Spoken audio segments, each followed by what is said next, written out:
Okay, folks, on behalf of Project AIDS International, I'd like to thank you for coming to this press conference. Dr. Willner, MD, PhD, will be giving an explanation in just a moment on what we're doing here and what he will be doing with our volunteer, who is Kim Reyes, who is an HIV positive individual. Today, Dr. Willner will be infecting himself. He will first explain what he will be doing, as well as why he will be doing. Directly after his inoculation, Dr. Willner will be explaining any questions that you have. There will be a question and answer period.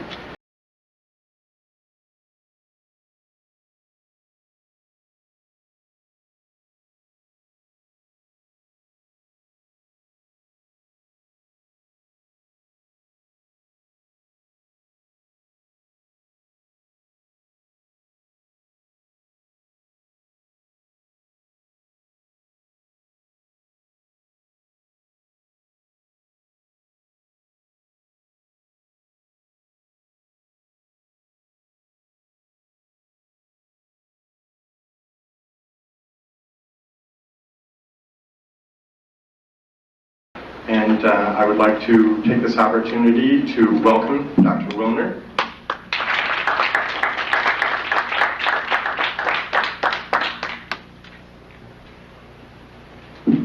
Hey, I don't know if you can hear me without the mic. Yes. I can hear it. Okay. And because I've done this needle sticking several times already, I'm familiar with some of the things that are put into the press afterwards. And so I want to make a few things very clear before I even start. I have a certificate in sex education, and I taught for a couple of years at the University of Miami Medical School during Sex Education Week to the medical students. I want to make it perfectly clear that I support responsible sex. I call it responsible sex because it goes much further than the concept of safe sex. And I'm not so sure that I know what safe sex is. During this period of time in which especially young people of this country have been threatened with AIDS, a death-dealing disease supposedly, as a consequence of irresponsible sexual behavior, the incidence of venereal disease has climbed, and the incidence of births without benefit of marriage has also climbed, but not AIDS. Really very interesting. So this apparently does not have an effect on the sexual behavior of our young people. And I never for once thought that ever would. It never has throughout history. There's only one thing that will affect sexual behavior, and that's understanding what the responsibilities of sex are. That number one, you're dealing with the feelings and emotions and the lives of another human being when you enter into a sexual contract. Number two, you can contract 6 venereal diseases. And number three, an unwanted pregnancy can occur amongst heterosexuals, at least. These are very serious and very important considerations. And the lack of consideration and responsibility in this area creates a cost in human suffering that's incalculable, and a cost in monies that is incredible. So don't anyone out there say that I am for irresponsible sex. But I am against lying to our young people. I am against causing death and destruction through that lie. I am against telling a lie to the young people so that they continue in other behaviors which are truly causing AIDS. Now, you've got to ask yourself the reason that I'm here today. And it's been suggested that I'm here to sell a book called Deadly Deception. There's only two ways that you can get the truth to people. By your own words out of your own mouth, and by putting them on paper. And that's the reason for the book. We're talking about probably the most horrible scandal and scam ever perpetrated, not only in the name of science, but in humanity and in all history. Today is December 7th, and I was 12 years old when the attack on Pearl Harbor came, and I remember World War II very well. And it's a very significant day today because I see an incredible parallel between what is going on in the so-called AIDS epidemic and what happened in the years preceding and resulting in World War II. The great lie of Hitler. It's amazing. I think he would envy the job being done by members of the National Institutes of Health and even the media, especially in this country. I charge the media with part of the responsibility, and a very significant one, in a current Holocaust that can end up being worse than the one that occurred during World War II. When it was first announced that Dr. Robert Gallo had found the virus that probably caused AIDS, and that announcement was made with Margaret Heckler in 1984 to the press and to the media without one single scientific document appearing in any journal in the United States. And as we know now, without any proof whatsoever that the virus caused any disease. The media picked up on it for the sake of a story. And soon the virus that probably caused AIDS was now the virus that caused AIDS. It was proven in the press and nowhere else. Now it's interesting, a lot of questions are asked of me whenever I appear before the cameras and do what some people have called a stunt, to sell books. I'm from the planet Earth. I honestly believe that these individuals are from the planet Uranus. How anyone could suggest that I would stick myself with a virus that is supposedly deadly for the purpose of selling a book, that's complete insanity. And I will put the lie to the individuals of the NIH, particularly Gallo and Fauci and Hazeltine and Essex and the rest of these scoundrels of the worst order. Criminals guilty of genocide, without a doubt. I invite them to take me to court. I wish Burroughs Wellcome would take me to court because they have been putting out a killer drug knowingly. Because in a court of law, I would have the opportunity to provide the absolute proof and evidence, as I have in my book, Deadly Deception. Now, I'm not alone in what I'm doing here today. How does the press escape such obvious truths? Why would the finest virologist in the world, the most noted virologist, member of our National Academy of Sciences, Peter Duesberg, why would he put his entire career on the line? What did he have to gain? He's already lost his laboratory and his funding. They can't take away his professorship because he's tenured. Why would a Charles A. Thomas, professor emeritus of Harvard, say the same thing? Why would Kary Mullis, who won the Nobel Prize in virology last year, why would he stick his neck out? What did he have to gain?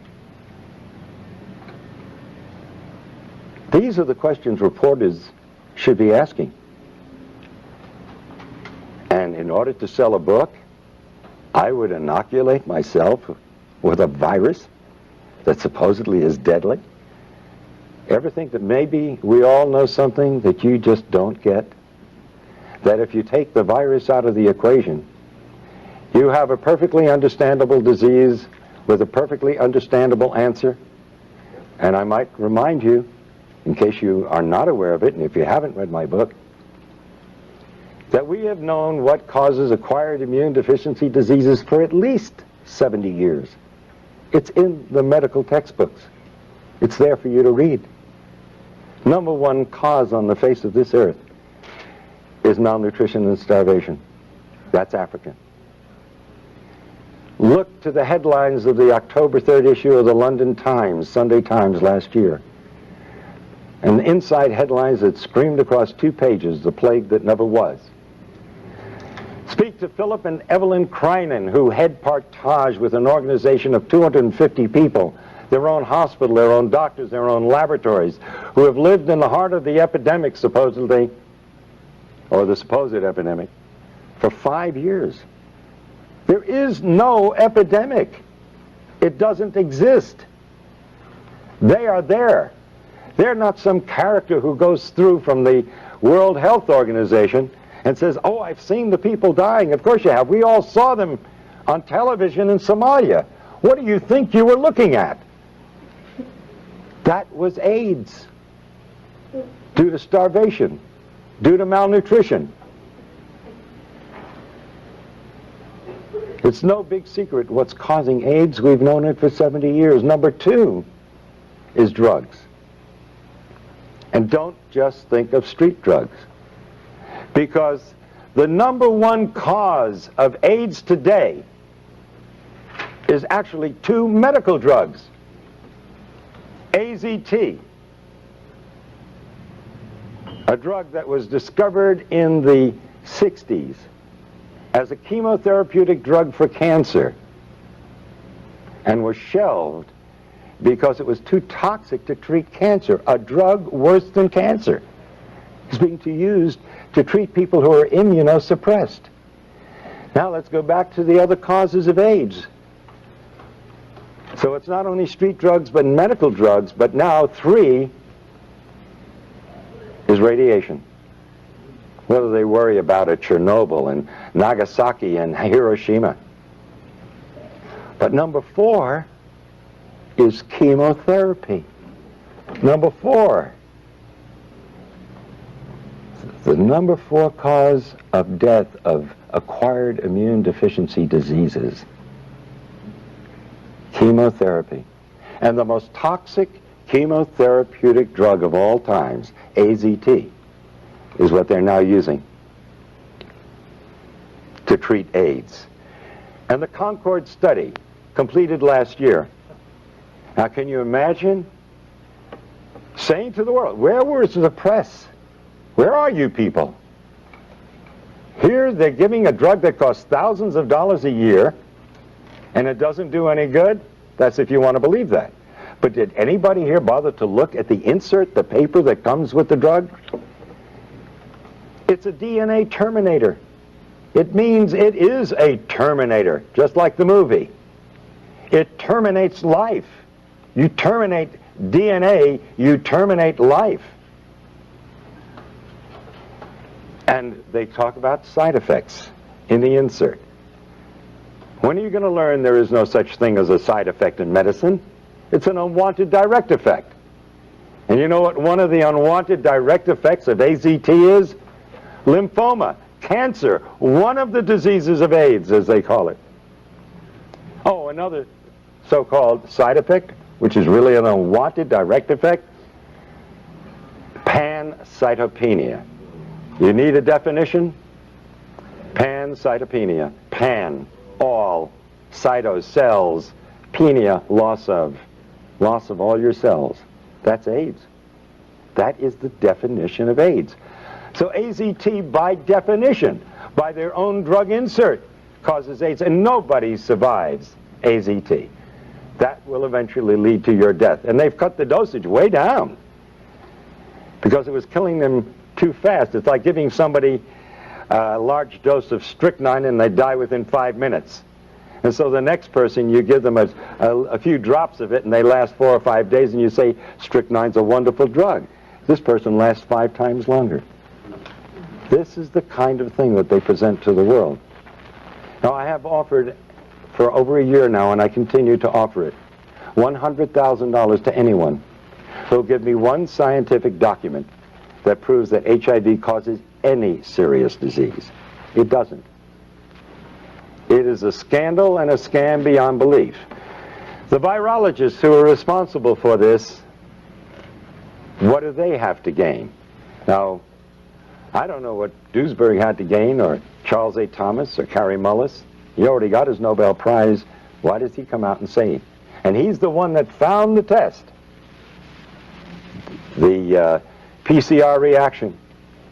And he said that there is no body of evidence that supports that the virus causes any disease whatsoever.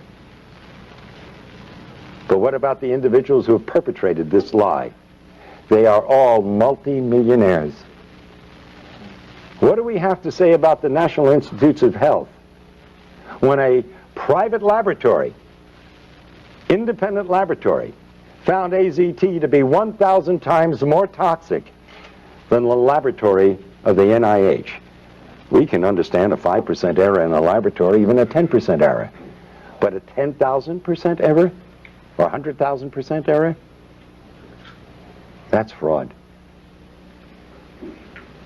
And as I understand it, the word has gone out, and there's even documents and letters to prove it, that the CDC, the same organization that let blacks go untreated with syphilis, well documented, just to see what would happen with the disease.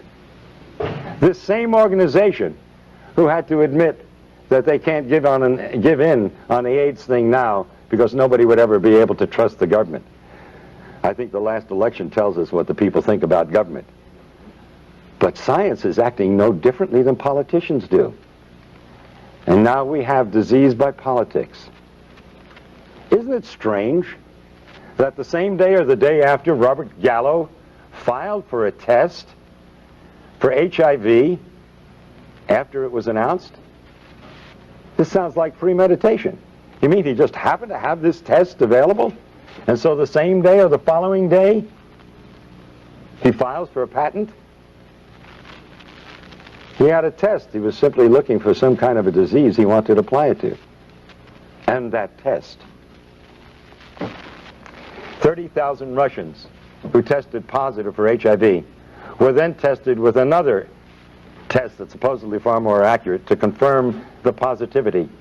And 66 out of 30,000 proved to be positive. That means that the test HIV is 99.997% inaccurate. You want to take a test that's 0.003% right? And you're going to rely on that? But that's what they're doing to people out there. They're taking a test that is not only invalid, it's totally misleading. In fact, when you get results like that, then I would say you're going to be more correct that if you're read as being negative, consider yourself positive. And if you're positive, consider yourself negative.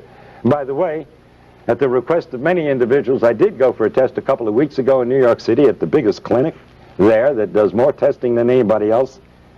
And the doctor who ran it was bragging about the fact that he did more. When I told him about the book I wrote, he said, "Shh, don't say anything. My patients might hear."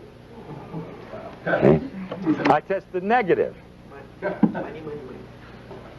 And of course, Fauci said that you need, or when he was answering what I did in Cleveland a week ago, he said, well, he's going to have to stick himself 300 times to transmit the virus. Where are you people in the press? 300 times to transmit a virus? You cannot have an epidemic under those circumstances. If you can't transmit it by blood, you certainly can't transmit it sexually, unless you're into real sadistic acts during sex. I don't know how much blood you want to draw. It's literally unbelievable what they're getting away with. How does the press let this go? Oh, an epidemic. United States government says 12,000 people died each year from 1985 to 1992.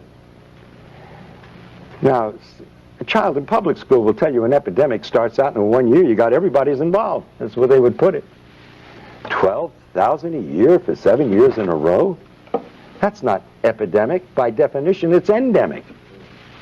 And you would expect in 7 years, considering it spread sexually, that you'd have probably 15 to 20 million. We're a pretty active country when it comes to sex.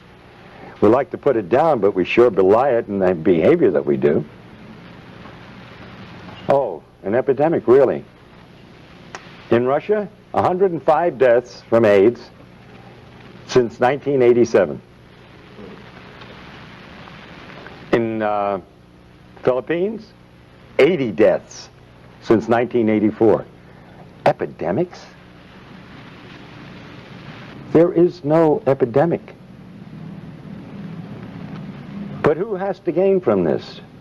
Dr. Duesberg? What is he gaining from this? That alone should alert the press to who's telling the truth. And if you hear an argument amongst politicians and one calls the other names and doesn't answer the specific charges scientifically, who's the liar? Fauci and Gallo, instead of answering the scientific conflicts and contradictions that Dr. Duesberg has so brilliantly pointed out, instead of answering them, they call him a homophobe. Can you imagine? I've been called a homophobe too.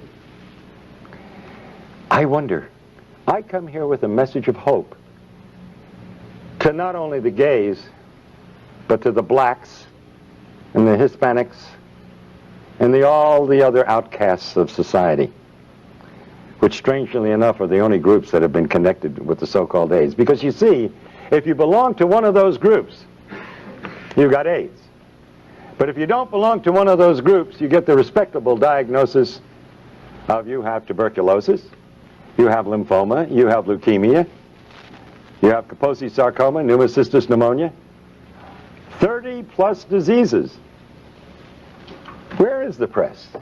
How do they buy a story that a virus knows what country it's in?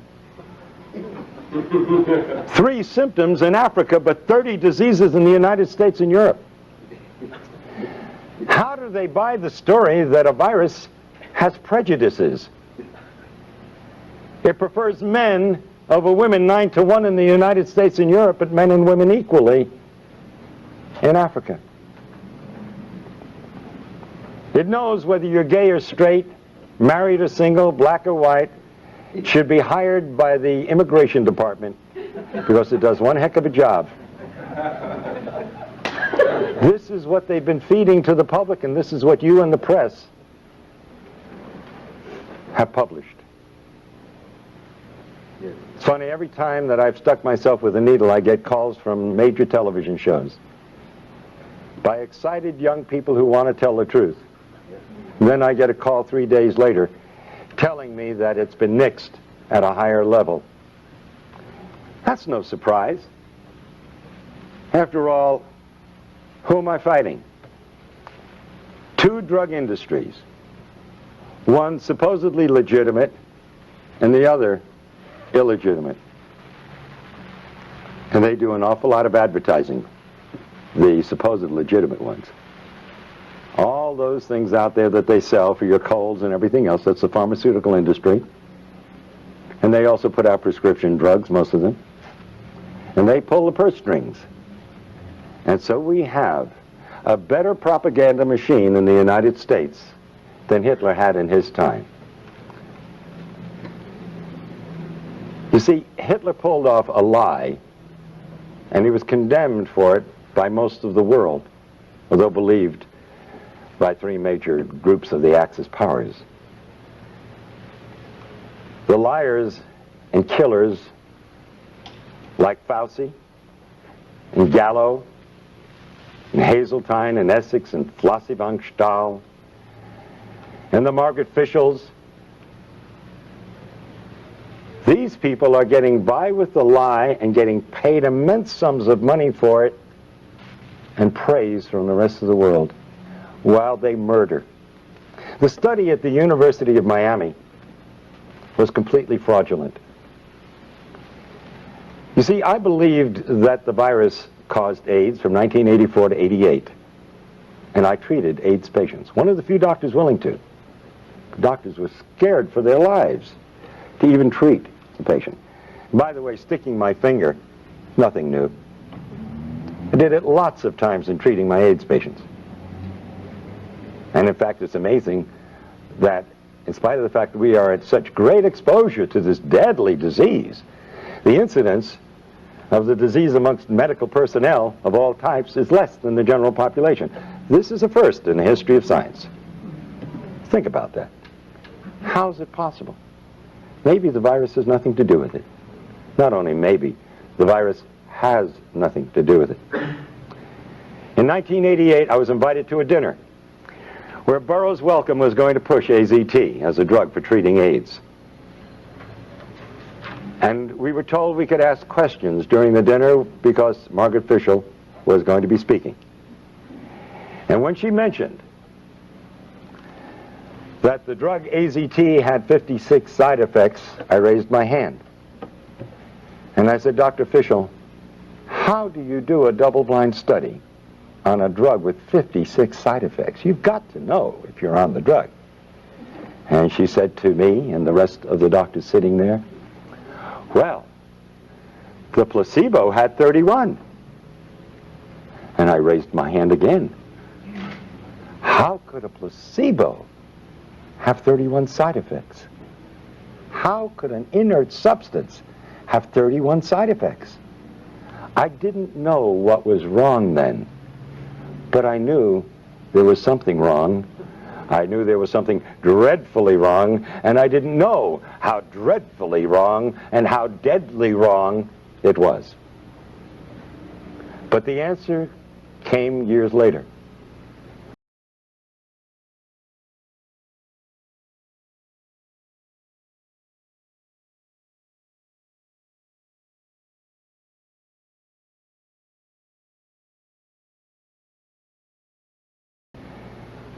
The FDA, as you probably know, released AZT after 4 months of a proposed 6-month study. They cut it short because one group in this double-blind study where nobody knew who was on what, one group was doing better than another group. And so out of compassion, they terminated the study. I don't blame them for that. And sure enough, the AZT group was doing so much better than the placebo group. And so they released the drug. But then 18 months later, their own investigator from the FDA brought back his report. And guess what it showed? The participants in the study knew the first week who was on the drug and who wasn't. You didn't have a double-blind study. It wasn't the Cadillac of studies. Not only that, some of those on AZT admitted to sharing their drug with members of the placebo group. That explains the 31 side effects in a placebo group. Some of them were taking AZT. Side effects. But, and by the way, that makes it a complete washout as a scientific study. Right then and there, the drug should have been discontinued, called back. But then came the kicker in this report. The individuals on the AZT in the 4 months of the study received 6 times more blood transfusions than the placebo group. What happens when you get a blood transfusion? You look better, you feel better, and you live a little bit longer. But the most important question and lesson from all of this, you must ask the question, why did those on AZT need 6 times more transfusions in a 4-month period than the individuals on the placebo? Because you're dealing with a killer drug, and you need those blood transfusions to survive, and coincidentally they made you look a little bit better and healthier than the other group. And then, after I go through all this, invariably somebody's going to ask the question, so what really causes AIDS? And I have to say it 10 times or 20 times in my book, and I'm going to say it again now. We have known for 70 years why the other individuals in the study died. The number one cause is malnutrition and starvation. Well, to an extent that was true of some of these individuals, but only true because of the second reason. The number 2 cause is drugs. You recall, you fellows and gals in the press, a couple of weeks ago you reported in your newspapers that we were killing off our senior citizens with too many drugs. And how do you cure them? You get them off the drugs. And how were these people dying of so-called AIDS? From the number 2 cause, drugs. Both medical and street drugs. But one in particular that stood out and has been linked by 24 scientific papers with Kaposi sarcoma, and that's poppers or amyl nitrite. It's very rare that you see a case of Kaposi sarcoma in Africa because they don't use poppers. And this is the first disease, human disease, we can't give to a simian monkey. And I'm talking about legitimate diseases, because you see the virologists have been coming up with more diseases than you can imagine. And haven't you bothered to notice most of them never pan out?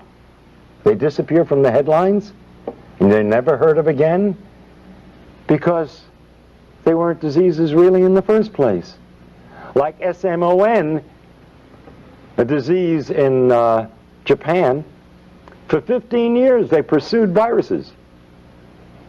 And what did it turn out to be? Enteroviroform, a drug for diarrhea that they were using over there. Amazing, isn't it? And they spent 15 years and lots of millions of dollars, but guess what our virologists have done? Wow, they hold a candle to no one.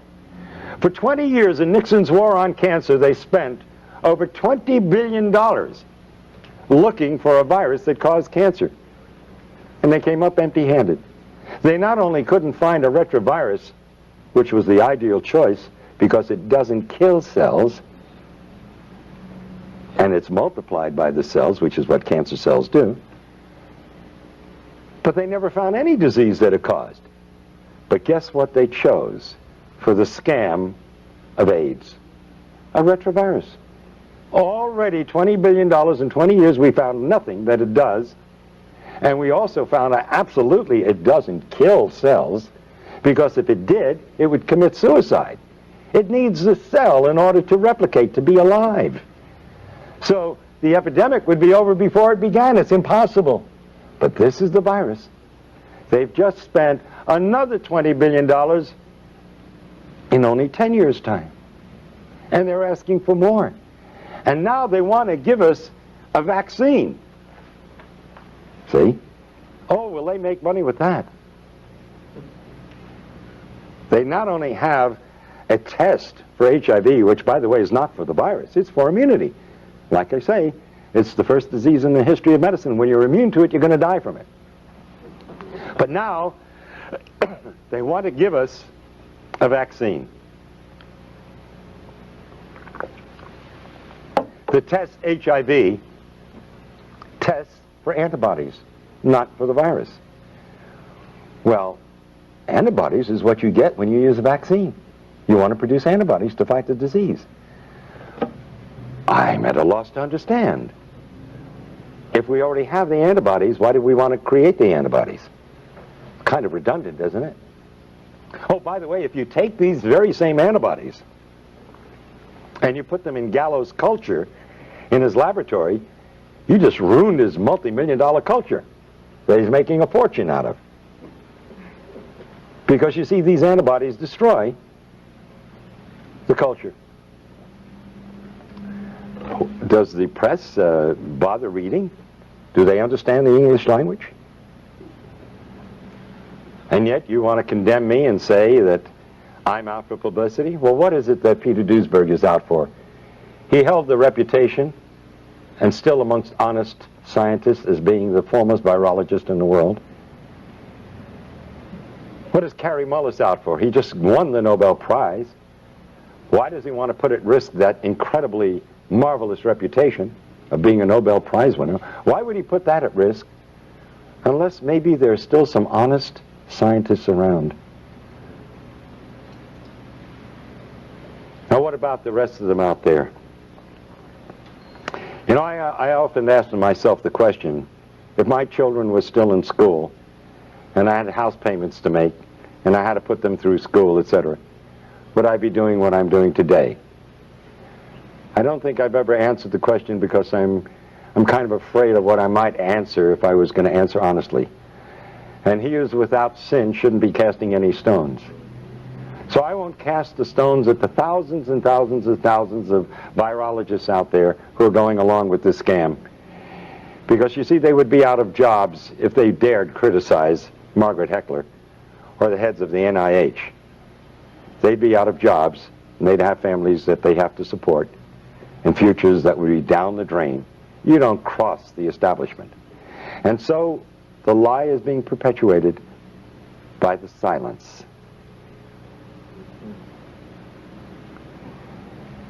And even Gallo would say to the press in answer to the question, what does he have to say about Duisberg's challenges? And he says, well, if we're wrong, why do so many people believe us? I mean, I could just see Hitler and his stormtroopers saying to the press, if we're wrong, why does everybody do what we tell them to do? Because they're running the show, and you're looking at not just a simple lie of science. In the back of my book, I have the picture of Pedro Tocino of Spain, father of 2 young girls, a hemophiliac. Nothing wrong with the man. But because he received so-called tainted blood, they had him on AZT. I stuck myself to get that man off AZT. I said, if I stick myself with your blood, will it convince you there's nothing to worry about? And Pedro Tocino, now over a year later, is very healthy, having a wonderful life, enjoying his 2 young daughters. But all of his friends are dying or are dead. This is real. And I don't blame those scientists out there keeping their mouths shut because their jobs depend on it. And I understand that exists in the press too. But you've got organizations. And in a way, so do the virologists have organizations. And if enough of the honest ones would stand up and take that chance, if you all stand together, you make a statement. And you can do that in your press associations, even though the people who own the newspapers and the television shows are afraid of losing their sponsors. You can at least keep your dignity. That's the choice you have to make. And that's the choice that I have had to make. I figured that if I didn't do what I knew was right, I'd end up cutting my throat shaving in the morning, because I wouldn't be able to live with myself. And that's the honest, simple truth. I am sticking my finger to bring attention to the current Holocaust, and it's a dreadful one. When you terminate the DNA of a human being, they waste away and die in an inhuman fashion. We all have the right to die with dignity. But if we told them the truth, a lot of them wouldn't die at all. They'd simply get off the poppers and off the drugs. And there's no dishonor in being gay and admitting that you've been on drugs. The decent human beings in this world will give you the support and help you, like we help drug addicts of all followings, so to speak. Those that would turn against you have turned against you anyway, because of what you feel and what you are. And there are even some religious groups who have turned against the gays and said it was God's vengeance. How can you believe in a loving God and believe that that God would cause such a terrible disease amongst humans? Now, this is a man-caused disease, but we all make mistakes in life, and that shouldn't stop the compassion and the love and the understanding of decent human beings. And so I do the act of sticking my finger and create another blood brother in my life, as the ancient Indians have done, and I will get another one today. because I'm not afraid of getting AIDS. I know as a scientist that there is nothing to fear. I know what causes AIDS. I am not going to lie to others nor myself about it. I don't like sticking myself with a needle because it hurts. And if you've ever seen my expression on pictures, you know that to be true. So, Kim Freitas. Kim, are you here? Yeah. We're going to become blood brothers. Yeah. And please, to the press and to everyone else, I don't intend to stick myself 300 times because it wouldn't prove anything anyway. Oh, and might I say that a Dr. Gottlieb, who achieved fame for being the doctor that noted the first 4 or 5 cases of AIDS, who said to me on a radio broadcast the other night, he would believe me if I took a liter of blood. That's a transfusion of blood. And I said, you know, you must be mad. What is that going to prove? If you need a liter of blood to get AIDS, then nobody's going to get AIDS. That's right. Yeah. In any case, well, I got to do myself first, and then I have to do you. Here, but let me do your finger, okay? I mean, I got to do you first, right? All right. Excuse me. Then I'm going to do me. Excuse me, I had that backwards. All right. Wait a minute. I got to find. This is a heck of a time to lose my needle. There we go. Okay. Ladies and gentlemen, this is a typical butterfly needle set. If somebody has a scissor, it'll help. No, I got it. Okay. It's sterile. And usually we use it to take blood by sticking this in, and then we can inject things also. So, let's do that. We got this. Yeah. Okay. Now, I'm going to... let me put my glasses on, okay? Good. I think you'd rather I do that. I got to tell you a cute little story. Shortly after my son was born many years ago, he's now 40, he got some kind of an infection or whatnot, and I spoke to the pediatrician at the hospital. I was an intern at the time, and he said, go home and give him a shot of penicillin. So I took the syringe and everything home, and my wife held Bruce over her shoulder, and I grabbed his little bottom cheek, and I go like this, and I stuck it right into my thumb, so. Careful. You can tell I don't like doing this, never have. Okay. Now we want to get a lot of blood. There we go. Okay? There we go. Now I'm wiping this needle thoroughly in this blood. And I say to my friends Fauci and Gottlieb and Galpin and Gallo and all the rest of those criminals, all right, that this is for the sake of humanity and no other reason. Whoa, whoa, whoa. Right. And believe me, it hurts. You can move it a little more. And this is in the hope that it'll save the lives of millions of individuals who will die because of the greatest lie ever told. Thank you. Thank you. Drugs. Thank you. Get off drugs is right. Get off drugs. Now, I will be happy to take questions from the press or from anyone for that matter to clarify in your minds if there's any doubt whatsoever. Yes. You said, I have several questions actually.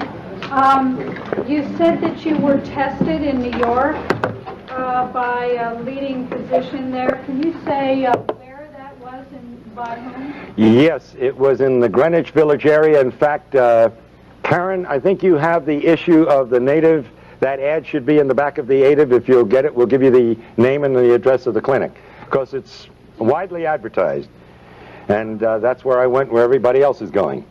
And he's recognized by the state of New York, and the forms he uses, which I filled out, are from the state of New York. And by the way, I do have a copy of the document which states that he gives you the answer to the test in 15 minutes. So it's quite a racket. And by the way, it's very interesting because that you asked the question, because you see, I was in a quandary as to what possible purpose could this serve. If you have a test that's 99.997% inaccurate, what are you proving? You would treat somebody with a deadly drug on the basis of a test that's totally worthless. And by the way, let me point out that a research group in Australia in the past year have stated that not only is the test completely inaccurate, it's totally nonspecific. That you could be positive if you had the measles, if you had the flu, if you had a flu shot from your doctor, or if you had any one of 100 diseases. Let's look at the scenario. This is serious business. Somebody gets the flu, or gets a flu shot this year. But so what you're finally suggesting is that the man that this prominent physician in Greenwich Village, he in fact said, don't tell anybody about this because I'm making money off of these tests. Are you finally saying to people, don't get tested? I am saying absolutely do not get tested. Would you advise anybody to take a test that's 99.997% wrong? And you're saying that... That's insanity. And by the way, when I said to this physician, when he asked me why I was there, and I told him I was a doctor, I said, because I'm in a heavy risk group. He said, aren't we all? And laughed about it. Because everybody knows that the medical profession sticks itself all the time, and the only individuals who are going to die of AIDS who are part of the medical profession in any way, shape, or form are those who are taking AZT or other drugs. Go ahead. You said that AIDS is not an epidemic, it's an endemic circumstance caused by a variety of factors, including malnutrition and drug use.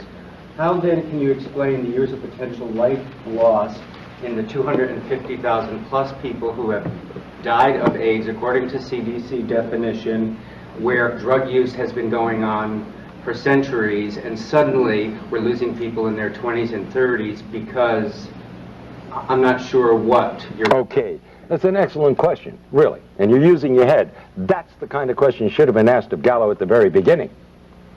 And by the way, you said 20s and 30s, our healthiest people. Isn't it strange? You got a disease, the first disease in the history of mankind, that affects our healthiest? But what happened in the 60s? The drug culture began. What happened in the 70s? It heated up. At the end of the 70s, the gays came out of the closet and became an identifiable group. Now, I'll ask you, in a sense a redundant question, but yeah, I think it'll get the point across. I'm going to name 5 of 30 diseases. Tuberculosis, a new disease. Lymphoma, oh, that's a new disease too. Leukemia, oh yes, that's a very new disease too. Pneumocystis pneumonia, another new disease but lesser known. And Kaposi sarcoma, another new disease? No. These diseases and the other 25 have always been around. It's real easy, it's real simple to create an epidemic. You simply take a bunch of diseases and put them under one heading and then claim that one virus is responsible for it. Well, that's nonsense. First of all, let me offer the proof. The reason it appeared, which I think is the essence of your question, as though it were some new epidemic coming on, is because it appeared in a select population, the gay population. But it only is appearing in gays who are on drugs. Only. And especially, and substance abuse, right. And remember, by the way, too, that alcohol is a drug. And remember, these individuals, many of them, extremely promiscuous, would get one venereal disease after another, and they'd be taking antibiotics for these diseases all year long. And it's a matter of medical fact that antibiotics are immune suppressive. Now, let me offer one very important bit of investigative reporting for you. It was reported in the newspapers a couple of years ago that this HIV was found in blood that had been preserved in laboratories in the 1940s. They went back and looked at some of these samples. They found HIV, which, by the way, has been around certainly for thousands of years. But let's just use that one example. If we had HIV in the population in the 1940s, and we had homosexuals in the 1940s, and by the way, according to Kinsey, 10 to 15% of the heterosexual population preferred anal intercourse, where in the world was your epidemic? It wasn't suitable for a scoundrel like Robert Gallo in the 1940s. He wasn't old enough, or maybe he was born just about that time, for somebody to come along and to pull off a scam of this magnitude. And now they're caught up in a maelstrom. Now if the truth gets out, yes, it will deal a blow to the credibility of the NIH and the CDC and the FDA and the AMA, and my God, it is sorely needed. That blow is necessary to clean up the act. But then wouldn't habitual lifetime drug users all eventually come down with a syndrome that could be attributable to AIDS? Absolutely. In fact, these people, that is true. No, on the contrary. Remember, it's dose related. So it depends upon how many drugs you're using and how much of them over how long a period of time. Now, if you overdose, you never get to that point. Yes. Couldn't the combination of lifestyle practices, of microbial, the best place for microbes are dark, wet places. Aren't bathhouses an excellent place to increase the exponential representation of microbes from around the world? If men who have had sex with 1,000 other men through the year have contact with those same men who are themselves are very similar, do you think that that adds an incredible amount of immune suppression that is not suffered by the rest of the population who does drugs or those other things? Do you think that that has... Well, I don't know. You see, the Romans and the Greeks had bathhouses, and there's no evidence that pardon me? Not with ecstasy, MDA, poppers, and all the things that were going on. I agree that MDA and all the rest of these drugs are causing immune suppression. Now, I don't believe that sex itself causes immune suppression, but I do believe that recurring venereal disease will cause immune suppression. But the simple fact is that the virus has nothing to do with it, and that's the important thing. That I am certainly for people having a healthy lifestyle, absolutely. But let's not get into the idea that this is, again, a contagious disease. You cannot give AIDS to anyone, and you cannot get AIDS from anyone. Yes, Michael Elner. Would you consider the intense chronic psychological terrorism surrounding HIV and AIDS to be a major cause of what's called immune deficiency? 22 years ago, I urinated pure blood without pain. I knew immediately what the diagnosis was. It was bladder cancer. I cannot fully describe what I felt at that moment. It is unbelievable. It's like taking a crash dive into the depths of anonymity, total isolation, fear, and panic. And all the faith in God, or whatever faith you may have, cannot handle that at that moment. When you start to get your wits together, and if you use your intelligence and then your faith, yes, spirit and mind are wonderful things. What you're saying is true. It's a sentence of death for most people. And immediately, their body metabolism goes into negative phases. Everything becomes destructive. This is modern medical voodoo. If a doctor tells you, you are going to die, I'm willing to bet you're going to die. I'll be the first one to put money on the line and say, the chances are you're going to beat the statistics. You will die because you've been told so. This is American voodoo. I'll get back to you, but let me take someone else.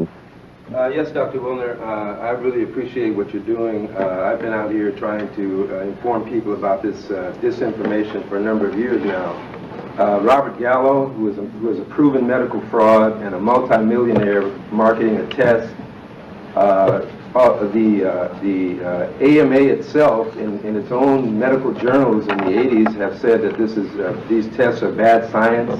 The microbiologists have said in their own medical texts that this is bad science. These tests do not work.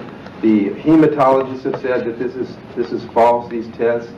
They say that they have used ozone to inactivate HIV, which HIV, if it's a virus, it's a template or a pattern, so what can it do?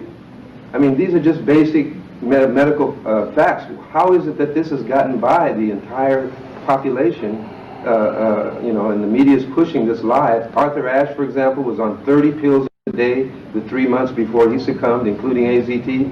How is that not iatrogenics? And how is it that the medical profession can murder 1 million people a year, according to their own study, the Yale New Haven study that came out this year? They admit to killing 1 million people a year. Why aren't they on trial? That's my question. By the way, I thank you for your comments, and I'd love to have a copy of that study and some of the information you talked about. I really would, because I've been going around saying it's the number 3 cause of death is iatrogenic disease. And when I lecture before groups, I don't tell them what iatrogenic disease is. And I say to them, you know, here we're worried about this so-called AIDS epidemic, and I don't believe that anybody should die. I think we should all live forever. But 12,000 a year, that's not an epidemic. 60,000 die from automobile accidents.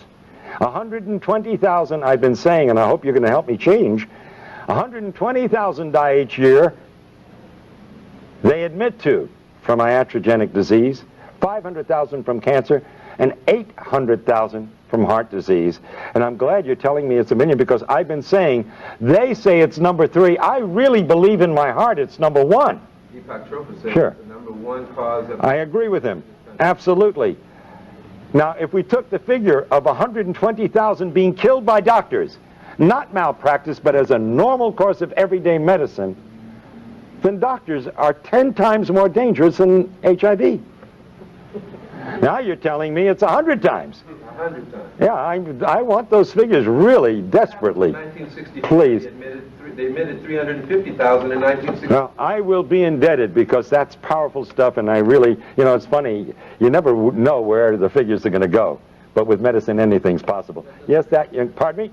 Just the USA? Just the USA. Ralph Nader did an article, by the way, in Penthouse that talks about those issues. Yes, ma'am. To add a comment to that, yesterday, C. Everett Koop announced that 300,000 Americans die annually from diseases and illnesses related to being overweight.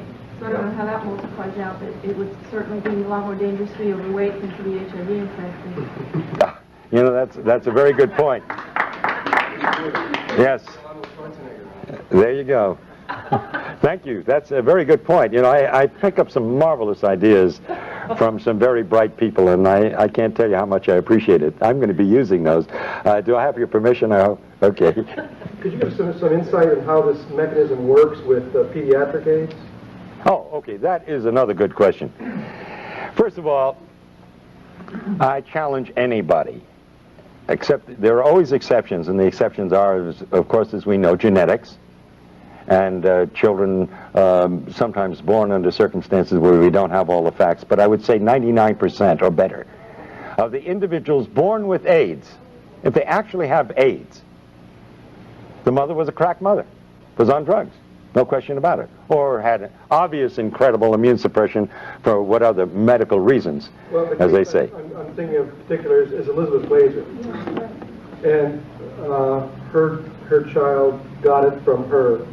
She had a blood transfusion before the birth of the first child. It was with tainted blood at Cedars-Sinai. She then passed it on to her child.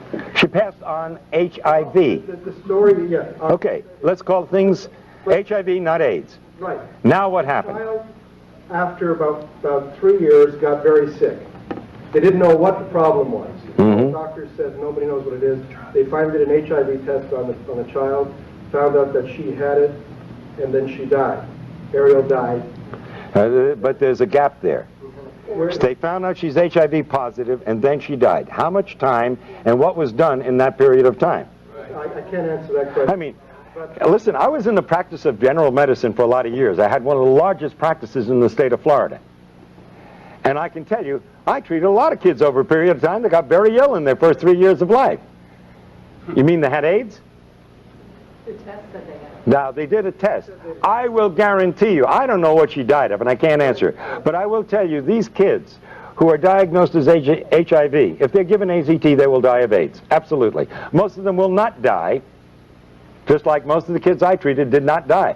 But I had an occasional child that ended up with a meningitis and died. By the way, our current Miss America, who's deaf and dumb, got DPT. That's what made her deaf and dumb. What is SIDS?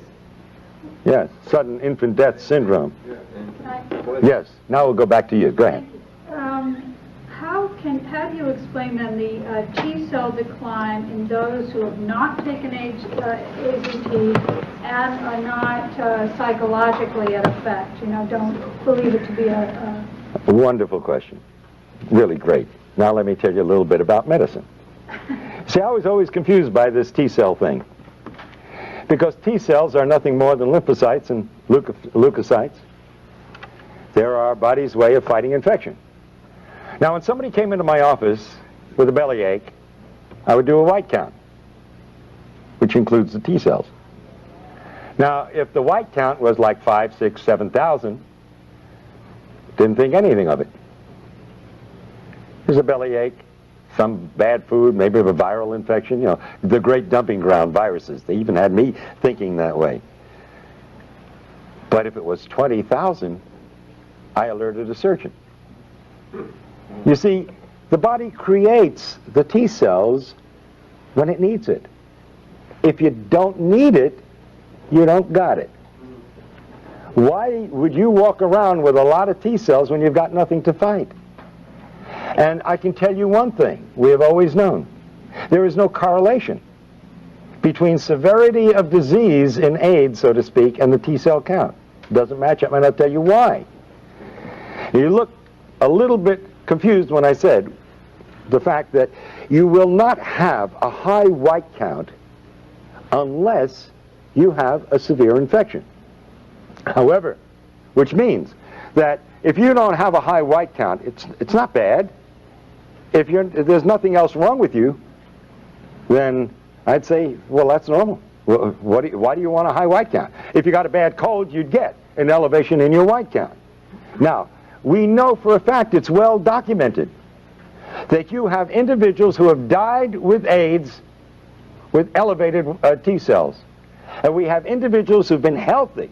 And when I tell you healthy, I feel sick by comparison at looking at some of these individuals. And they test out incredibly well. The best, healthiest specimens I've seen, the kind that most women say, oh my God, why is he gay? You see? Because he's so good looking and so handsome and so strong and so healthy, you see? They have no T cells. So T cells, you don't count T cells as a barometer of how one is. No, because yes, you can use it to some degree as a barometer, depending upon the situation, but basically, no, you can't, and I'll tell you why. You know that you can change the T cell count if you worry somebody? Completely established. I worry about these individuals who go in and get these T cell counts one after another, because their whole life is focused on these T cell counts. And when it goes down a little bit, instead of being reassured, which is the way I would interpret it, they get panicky. Now they're really doing damage. And at some point, if they're on drugs, and sometimes even if they're not on anything, but because they've been told they're going to die, like the witch doctors of Africa and elsewhere, these individuals will die because they literally worry themselves to death. It's a crime beyond belief. They're the rare ones, I admit. But the fact is, T-cell counts absolutely have no correlation with severity of disease. They can be low because you have wiped out your immune system, and they can be low because you don't need them. That's the important thing to understand. It is not a barometer for anything. And they lie, they lie, they lie, and then they lie some more. Is this a real case scenario? I go in, I get tested, I am told I'm HIV positive, my T-cell count could, I've heard from cancer research, be cut in half. In other words, 50% of your T-cells go on strike, the other 50 keep working. I got news for you. The other scenario can happen too. It can go wild, go way up. Yeah, but if it goes down because I'm told I'm going to die, isn't that enough to get me on AZT? Oh, sure. Absolutely. And once First of all, let me tell you something. The CDC that let syphilitics untreated when they had drugs that could have treated, just to observe, the same CDC has already admitted that between 40 and 60% of the cases listed at AIDS were never even tested for HIV. And not that it makes any difference, because the test is meaningless. So could this scenario also happen? I take AZT, because it is a foreign invader, my T cells will go up. Yes, they initially do. And that's exactly what happens. When you challenge the immune system, which AZT does, you get an initial rise. But then the AZT begins to do its dirty work and suppresses your entire reproduction of your T cells, and eventually it goes through the floor. Absolutely. That is the scenario. Yes, we're going to try to finish one or two more of your questions. You say that HIV is somewhere in this. You say that HIV itself is a harmless tissue. It's an innocuous retrovirus. Are you then saying that, as you said earlier about you don't know what safe sex is, that if I go back and report to my gay and lesbian readers, young gay men in particular, and there has been a rise in incidence among young gay men of HIV, again with the test that you don't believe in. Right. But, Well, it means nothing. Until you give me one single document that proves HIV causes anything, it's meaningless. okay, but what I need to, here's what I need to Yes. know. Is HIV sexually transmitted? No. Shall I go and report to these young gay men that they need not worry about practicing safe? HIV, this harmless virus, can be sexually transmitted with incredible difficulty to the point where it becomes meaningless. All right? And that hasn't been proven either. Right, and that hasn't been definitely proven. By the way, in one of the studies which they were presenting of 25 males where the semen was examined, who were HIV positive, they were able to demonstrate only in 2 out of 25 the virus, and they only found 1 in 1,000,000 cells. That is not disease. There's no way in the world, and especially with a virus, a retrovirus that supposedly is killing off the cells it needs in order to replicate, even if you transmitted 1 virus, and it did kill off, and it was this terrible disease you say it is, there's no way it could cause disease. It's impossible. The lie is so compounded and so idiotic and so unbelievable that you literally have to fight your way out of the maze of these lies. They are all unadulterated lies, and the men responsible for them, and women, belong in jail. Yes, and then we'll just... Arthur Ashe, Magic Johnson, and Ms. Glazer, the late Ms. Glazer, were all unable to infect their partners, even though they had years of unsafe behaviors. Rock Hudson's lover. So there's considerable evidence that this is not the case. You know, they say you have to inject yourself 300 times your IV drug users are given free needles to protect them. No one said that the drugs might cause AIDS. And in our experience in New York, but certainly the largest population of AIDS cases, there is a clear-cut thing that anyone looking at it will find. The people using drugs develop the diseases called AIDS, and the people who aren't recover their health. It's that simple. Yes, and by the way, for that population that you're writing for, let me simply point out, again using the government's figures, they say it takes an average of 1,000 acts of intercourse over 10 years in the United States and 10,000 acts of intercourse over 10 years in Africa to transmit the AIDS virus. That's twice a week in the United States for 10 years on an average to transmit the virus. In Africa, that's 20 times a week on an average. And if you know what the bell curve is, there's got to be some individual out in Africa that's doing it 200 times a week. I want to meet that individual. And now let me give you a set of figures which you must produce for your readers, please. The World Health Organization says that the annual conversion rate in the United States for HIV is 1 to 1.5% a year. Now, according to the figures given us by the CDC, there are constantly, for 10 years now, 1 million HIV positives in the United States. Now, that defies all definitions of an epidemic. How does it stay steady at 1 million if this is an epidemic that's going to kill everybody? And by the way, their predictions from 10 years ago were 91% wrong as far as deaths were concerned. Think of that. Now, hold on.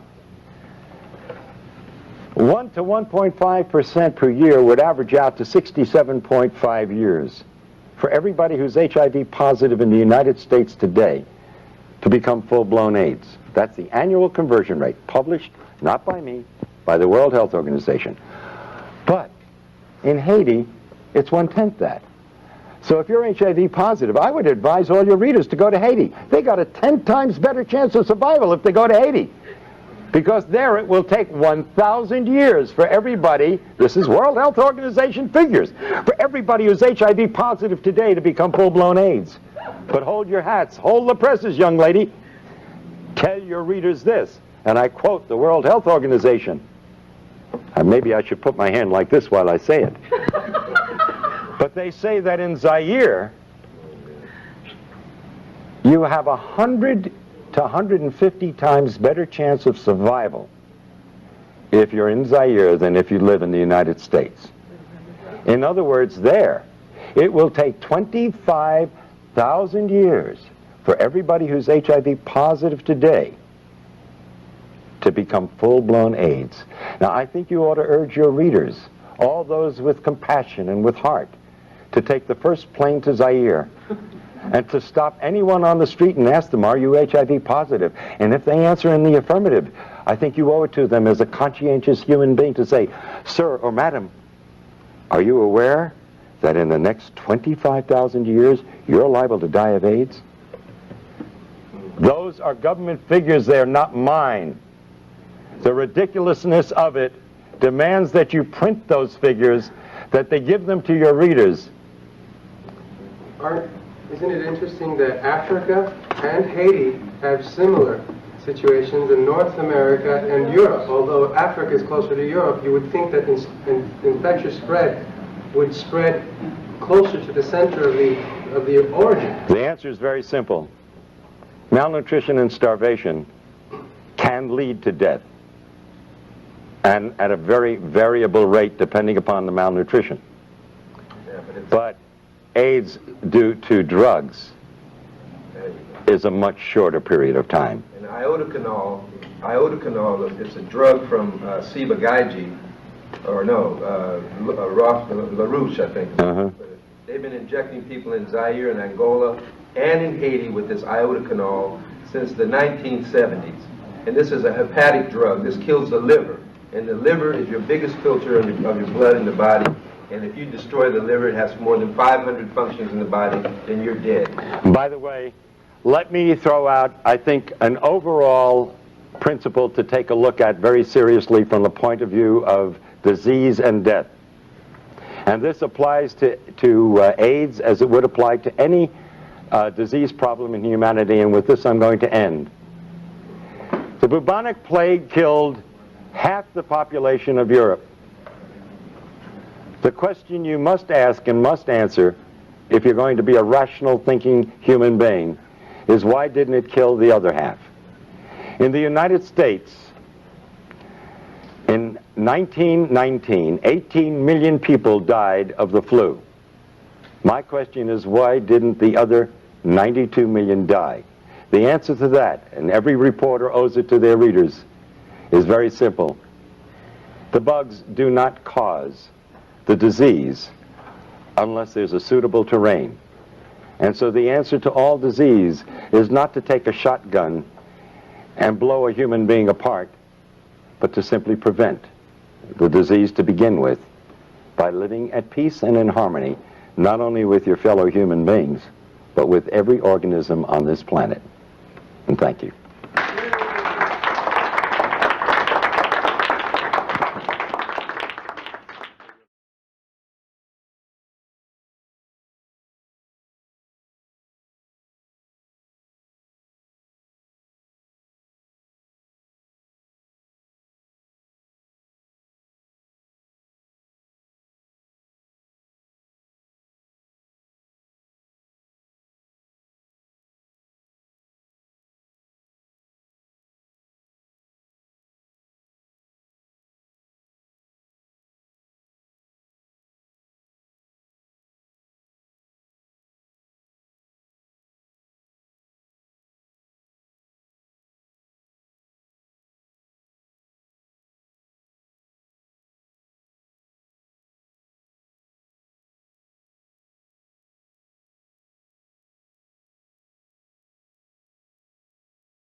Hi, I'm Dr. Margaret Fischel, professor at the University of Miami Miller School of Medicine. I direct the AIDS Clinical Research Unit, and I'm the co-director of the Miami Center for AIDS Research. In the beginning, we were involved in really describing the epidemic, how it was transmitted, who was getting infected, and then we were trying to describe what was HIV infection. What were the symptoms, what were the complications, what were the processes, and that immediately put us in the forefront of treatment. And then we began treating not only the complications, which were like the pneumonias, serious brain infections, tumors. We began to realize that you can actually get at this virus, and therefore began treating patients with treatment that was directed against HIV. And in fact, the first drug ever tested was led by the Miami site. And then from there, it branched out that as you would treat TB, we needed more than one drug, because one drug, worked for a short time and you got resistance, and we began putting drugs together till we eventually got to where we are today, which is with this potent cocktail, as it's called. HIV, is a retrovirus. Basically, it needs to get into the bloodstream and get to a certain cell in the body, which I'll talk about in a minute. And therefore can be transmitted in many ways. Blood transfusions, now blood products are checked. It can be transmitted if someone is infected and they're using drugs and they're sharing needles. It can be transmitted that way. And it can be transmitted sexually. So it crosses all those boundaries in which this virus can get into the bloodstream.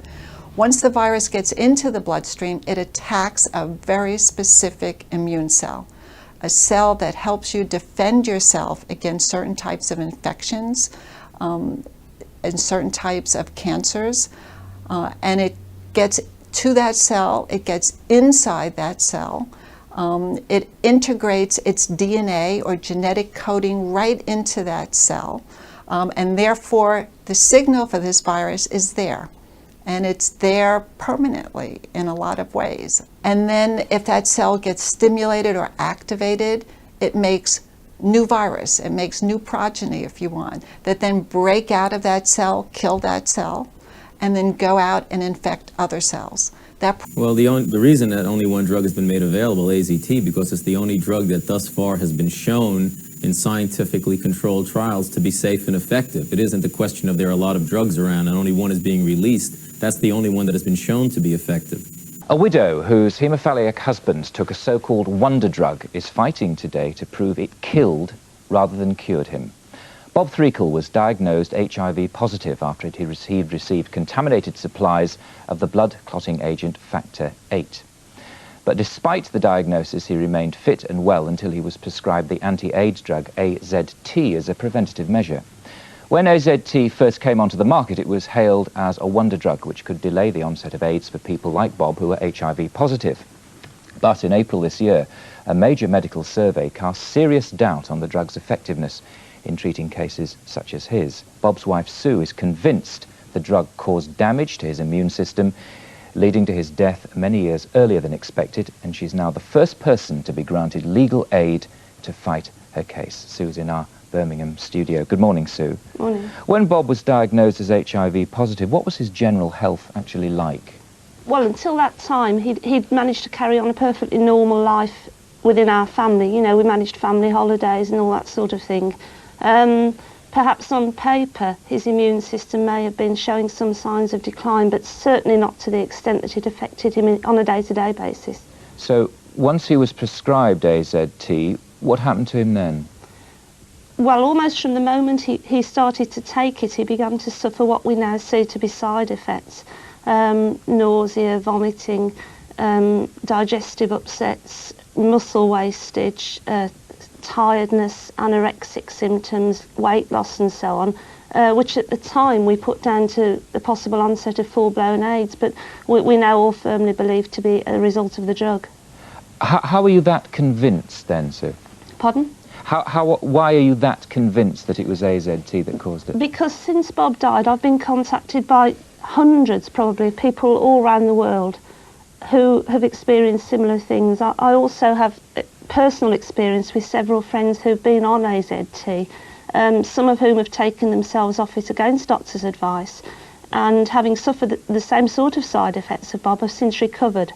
I've been contacted by other widows, I've been contacted by partners.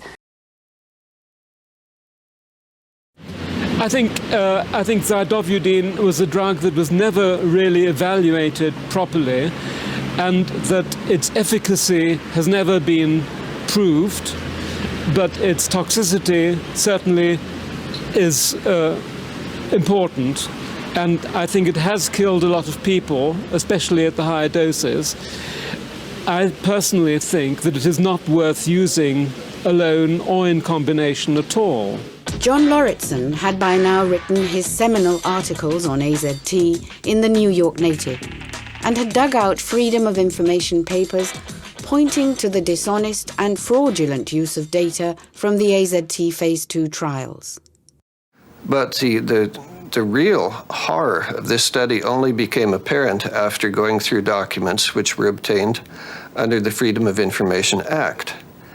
And it indicated that there had been not only sloppiness of every conceivable sort, but that there had been actual cheating in a number of areas.